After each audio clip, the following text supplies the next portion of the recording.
You went on the tour with me. You know that we have 6 buildings out here, so we offer lots of different mediums. Glow glass, worn glass, metalsmithing and jewelry, in addition to clay, and then piercing and prying. And we have classes for youth all the way up to our oldest per set fair is 99.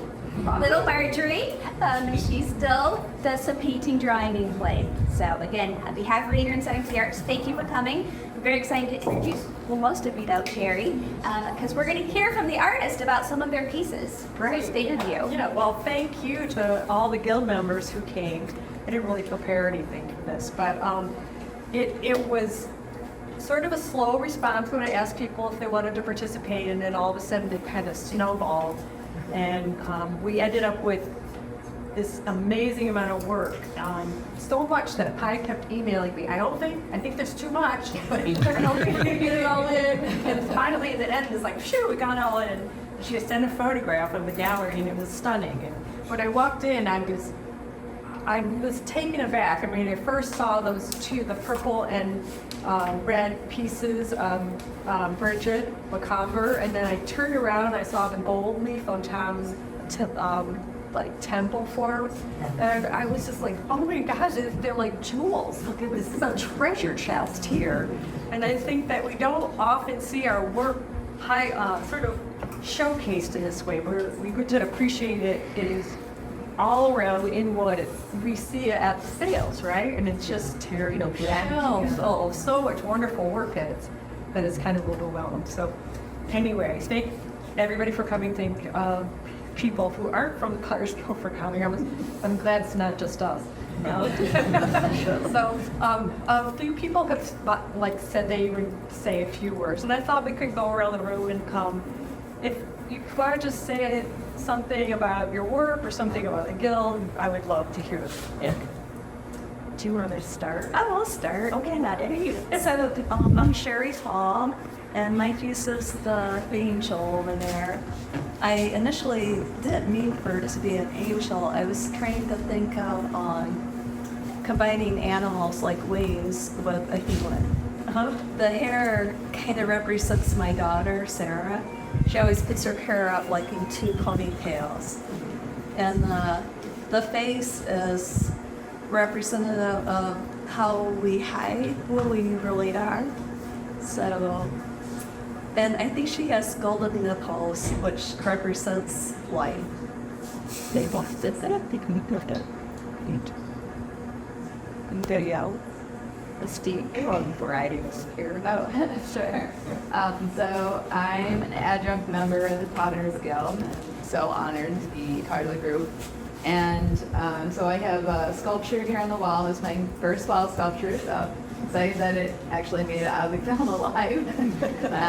And a mug and some tiles. And we're just exploring different bitter corns. Strange. Yeah, all really beautifully. This is awesome. Truly. I'm Christina. These are my pieces over here. I have been in life kind of surfing back and forth along the Great Lakes Basin, living in different places, and I'm so very much drawn to, to the just kind of that wave form. And the one it is is particularly fascinating to me. And throw so that I have something right away, and then alter it so I have something to drill and spend time on it with. Yeah, they think like that, right?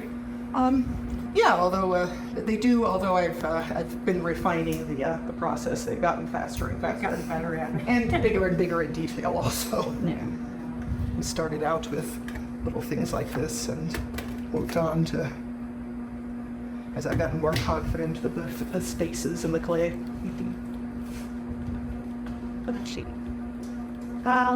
This was my piece, and obviously I'm a thrower, and I want to like functional pieces. I'm that practical person, or select things that I can use with the square.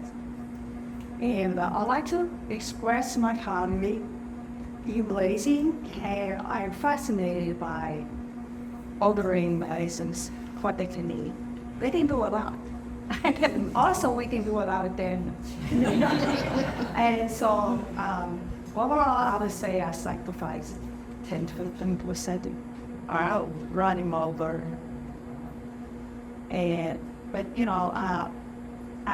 over time, I've been doing this kind of a multicolor glazing maybe it was 4 or 10 years. And so full time I learned how I can stretch it. And so it's better, but we are using actually mural kiln. So sometimes the gel can get overfied. And it's very sensitive to the temperature difference, right? It's scope content. But that's just the way it is. And so I like to do a lot of alteration and add on, and just to get away from the first rubbish shit.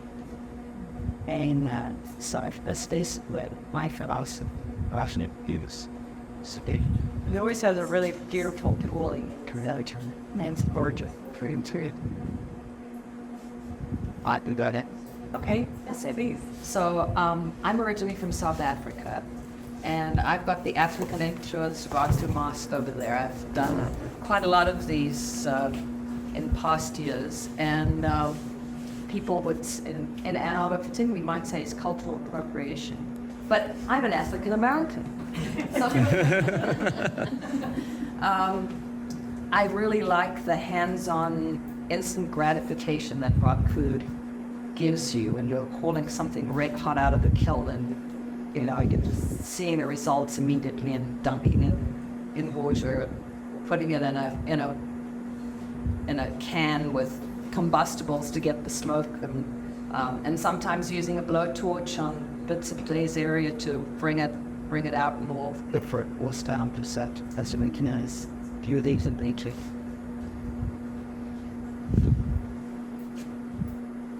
George and Adrian should say the word name. They can never Jones so the still Adrian. I want to know about what drinks do we do? We should say something. Okay. I think they're very different. Oh, yeah. Glazes, I'm sort of giving up on glazes, so I'm going more towards stains, these underglazes. And I'm just fascinated with fun dye. And also a little bit playful in that I think everyone should have a bouquet of mushrooms in their Polish stove. She's into it. Don't. That's not a tape order. Does the white Indian pipe? Yes. Okay, good. Often known as ghost plant. We do believe. That's cool. Because it, like Bible difference in the woods stuff, and I never found it. It seemed just like come and go. Sounds about the they used to something in the Seder. Come and go quick. Yes, is it edible? I don't think so.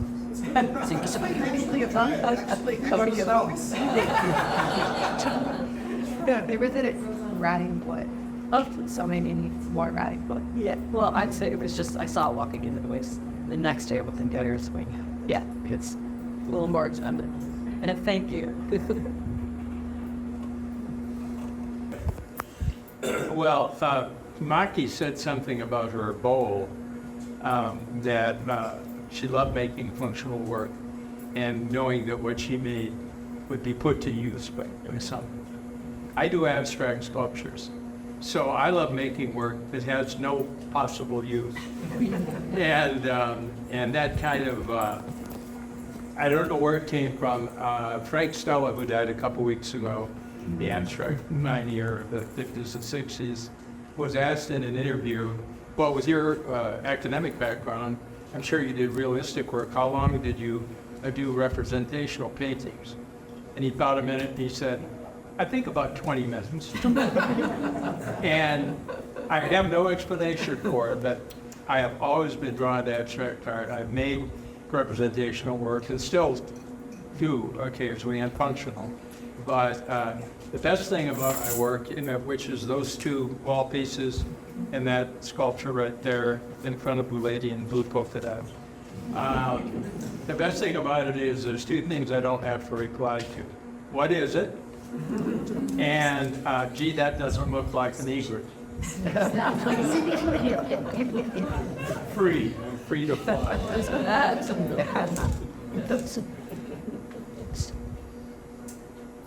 Okay. So those of you who know me well, which you know how many that is, but yeah, I like to be in my garden a lot. I like to be outdoors a lot, and for a really long time, I just played with stones in my yard and sticks. And I took a class with Kathy Downbach about 25 years ago, and I began to make these sculpture towers.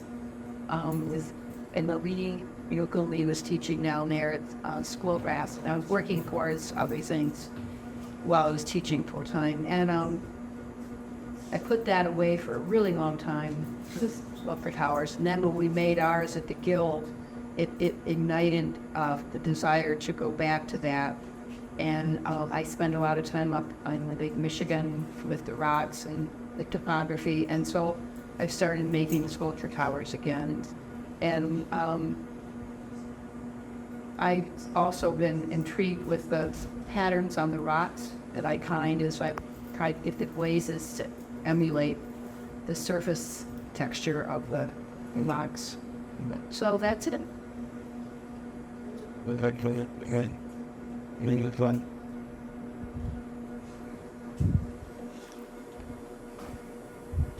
Alex, skip them on the ad. Go ahead. So I make the green cups in the middle. I really want to. I just like making pretty things. I think they. I like texture, and I like to think about the way the handles, feel, and the way the texture feels under your hands. But I also wanted to talk about the Guild, because this is a chance to have a lot of us together in one place, which is just so wonderful. And I love seeing how there's so many different things from all of us, but I have learned things from each and every one of you. I love our community, and I love how we come together to be able to make the things that we make and really call each other out. And thank you. I need to get the texture out of your mug. So those are carved. I use a little wire tool, the Kepler WS tool, and I just I sketch out a grid so that I keep the lines pretty straight. And I just created it. Well, in addition to what Harriet was saying, that that not only are there a wide variety of ideas and styles in the Guild, but it's also fun to watch ideas infect Guild members and kind of travel through the Guild and see how different people, bring new or recent ideas into their work.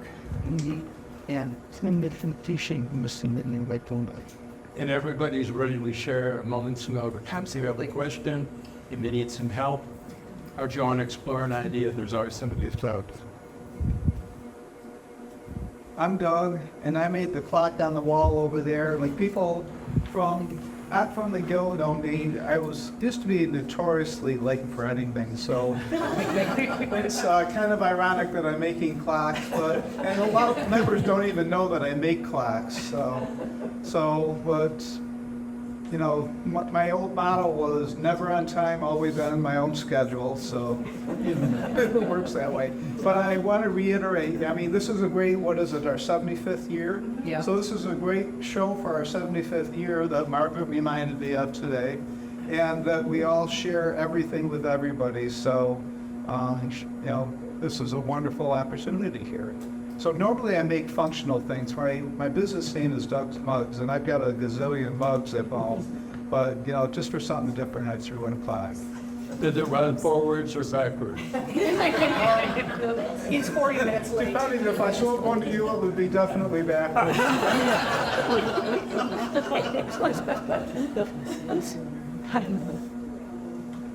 That's great. Does anybody else want to add anything? You really thank to everyone who participated and came to the show. The community that was. Thank you to the gallery, thanks Al, and to Pine, this here for help setting up this fabulous show. And our couriers, John, Doug, and anybody else who helped. And Jerry. Jerry. And Donna, my partner in crime, she helped organize the actual transport. Yeah, and it's great. Thank you. Thank you.